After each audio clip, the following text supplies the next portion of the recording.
You are listening to the So Now What podcast with Lana Manikowski, episode number 72. So now what? These three words raced through my mind time and time again during my journey through fertility treatments. I tried desperately to have a child, but never was able. I yearned for a community to join that could understand my struggles. I couldn't find one, so I created one with the So Now What podcast. I love that you found us.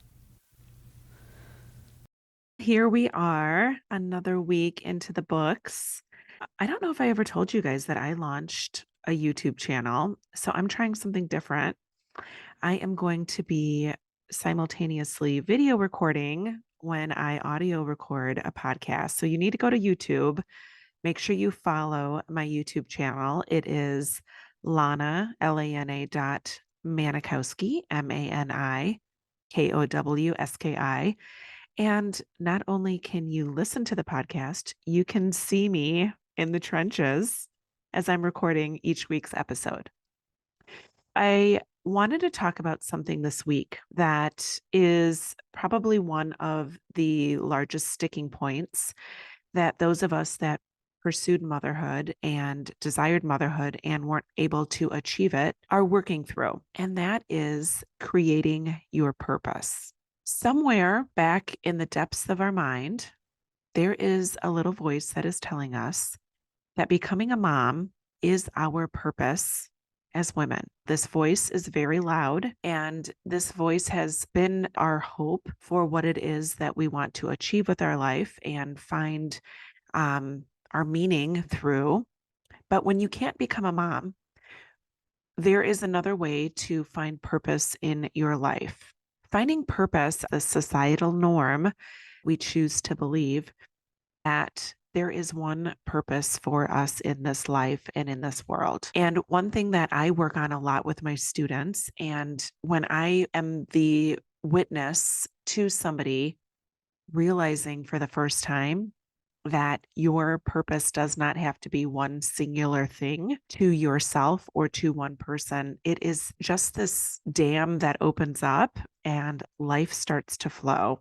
And life starts to feel less restrictive because you're not constantly seeking this one thing to define you or this one thing to be your beacon in your life. So I'm going to throw some ideas out there this week that you might want to consider. And if you are still holding on to the belief that motherhood was supposed to be your purpose in this life, I am not here to judge you or tell you that you need to let go of it. But all I want to do is offer you the opportunity to see things in a way that others have started to transition their way and see, maybe down the road, this is something you'll be ready to pursue. But I'm just planting the bug in the beautiful ear of yours to let you know that life might have another purpose or purposes for you. Let's all recognize that we as women might just be following in suit to what we've always heard. And we've talked a lot about this brain of ours that is conditioned to move along in the flow and not question things a lot because questioning takes a lot of mental energy.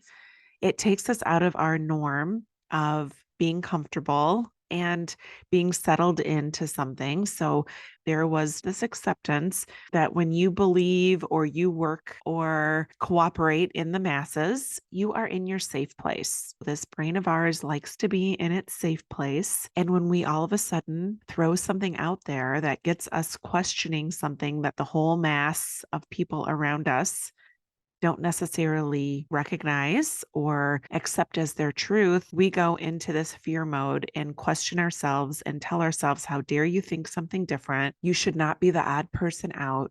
You should not sit here and question whether things are true or not that everyone else believes are true. As you start to consider what purpose even is purpose defined by somebody else, or are you willing to consider what your purpose is defined by you? And are you willing to consider that this historical belief that purpose is one overarching thing that you are in existence of for the rest of your life Are you willing to believe that that is how you want to define yourself in your purpose? When you allow yourself to consider the idea that purpose might be multifaceted, that to somebody else, your existence might mean something so much different than you even know somebody is reaching for, that you offer by innately being you. It seems like what I found, and again, this is my opinion, and many of the students that I work with find it to be very heavy to be on this mission of finding your purpose. What if waking up every day is an opportunity for you to serve purpose in your life and in the life of others on this circular type of movement? And what if you considered your purpose is finding out the truth of who you are as an individual is all that your purpose might be? And through understanding who you are as an individual, who you've been created to be in this world, is the only purpose that you need to have in your life, is to understand who you are, what motivates you, what moves you forward, what scares you, what things you shy away from because of whatever reason, maybe because historically you believed you weren't good at something, or people told you that women without children don't live full lives and women without children aren't impactful, or women without children aren't needed like women with children. So what if you were just willing to question all those things and move forward with an ease and a curiosity in it, instead of a fear that you're not adhering to it? Does that make sense? Because that's a lot of what we do when we work together in the Thrive After Infertility Mastermind or with my one on one students. We start to question if something gives you discomfort or something makes you question who you are. Listen to those questions. Don't accept them as true. Don't accept that your purpose in this world is only associated with having children of your own. Get curious and say, I wonder why I believe that. Maybe ask yourself, does that need to be my truth? Questioning yourself might just be part of your path of finding your purpose or finding who you are and who you're intended to be in this life. I'm going to share some things that have come up in some of my coaching and in some of my own personal journey that might allow you to take this burden of finding your purpose off of your shoulders. Think about the people that you impact by waking up every day. Maybe you serve a purpose in your workplace. Maybe you serve a purpose in your family life. Maybe you are a support to somebody, or maybe people look at you and gain their strength by seeing how you've navigated this journey. And maybe they're not going through infertility, and maybe they already have things in their life that you don't have, but they look at you and they look at how you navigate your life, and you serve a purpose to them as an example of somebody who wakes up every day, even though life is so different than you thought it would be. And when you wake up every day and you put one foot in front of the other, maybe you're serving purpose through your story and through your journey. And maybe there's people, and I want you to really think about this, who have served a purpose in your life that is so different than purposes they serve to others. I've talked about this before. My second grade teacher, her purpose was teaching me basic math, how to add and subtract, maybe divide and multiply. But in her life, if she went home and had a husband or a wife or children, maybe she served a different purpose in their life. But to me, that was one of the greatest purposes that she served, because that was the basis and foundation of math skills in so many different ways that I've been able to utilize arithmetic in my life, was thanks to her, my second grade teacher. And her purpose wasn't one universal thing. And now here's a personal story I'd love to share with you.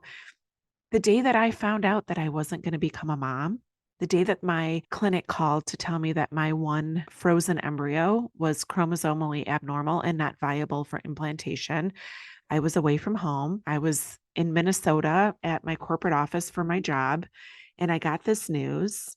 And this was the first time that I felt like there was finality in my journey after going through 7 years of fertility treatments and always having this glimmer of hope that this might be the time that it worked. And then finally getting that call that day that this was over. My dream of being a biological mother with my husband was done. I remember finding this dark corner and wanting to be away from anyone while I was processing this information. I was sobbing, and this woman who worked as a custodian in this office building saw me and she came up to me and she comforted me.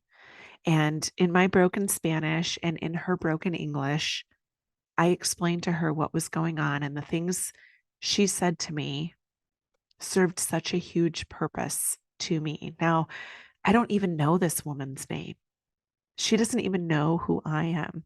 She doesn't even know what I had been through. She put her hand on my back and she told me, "He will take care of you." She was serving a purpose that all these years later, I'll never forget her. Think about the impact that she made, and she serves a purpose by not even knowing how she touched me and the strength that she offered me that day, and that moment that will always stick with me throughout the rest of my life. Like, to me, that is my proof that your purpose does not need to be one singular thing. And maybe your purpose doesn't have to be thought out every day. But if you're showing up in your life and being a clean, loving, true version of you to this world, that might just be the purpose that you're intended to offer. So if you're thinking about how you're going to move forward and how you're going to create this in your life, I can help you. It's something that we do by questioning ourselves as we're working through our classes in Thrive After Infertility. And you can start today. You can start by doing your paper thinking and understanding what it is. What is the true version of you? Who are you besides infertile? Maybe take the word infertility out of your life and out of your story and tell me who you are. Write that down on paper and start to understand how you can become closely associated with yourself as an individual. So when you show up in your life every day and you are presenting the truest version of you, you are creating purpose in more ways than you could have ever imagined. Maybe there are some skills you want to perfect and some tools that you want to work on or share with others that might offer a greater definition of purpose to you when you allow yourself the freedom of releasing this stronghold of the word purpose on you and start realizing that it could be multifactorial and there could be thousands of purposes you serve in this life, and you just allow yourself to stop believing that it has to be this one overarching thing. Think of your name, like mine, Lana Manikowski. What if I don't have to have a tagline that defines me the rest of my life? Because if I choose one tagline to define me and you choose one tagline to define your whole life, it can be very stifling. And the freedom that we have as women and as individuals to move through our life and being fluid is the greatest gift and the greatest opportunity to discover our purposes. So think about that as you're trying to navigate this heaviness that you are associating with motherhood and your inability to become a mom. And see the lightness that exists by simply being you. Know that no matter who you are right now, things can change for you. Things can get lighter for you. Things can get easier for you. But it takes an opportunity for you to be willing to release that overarching definition of purpose that you've so longly associated with motherhood. If you get a chance to check out my YouTube channel, I would appreciate you liking it and following it so that more women like us can find each other. Because if you're anything like I was when I finished my fertility treatments and realized that I wasn't going to become a mom, I just longed to know that there was other women out there that knew my story and understood my story. And so maybe we can find one another and grow together and start to believe that our purposes can change the life of so many just by believing that motherhood is not the only way we can change our lives and create a legacy that impacts the world forever. So have a beautiful week. And remember, it is never too late to discover your meaning. I'll talk to you next week.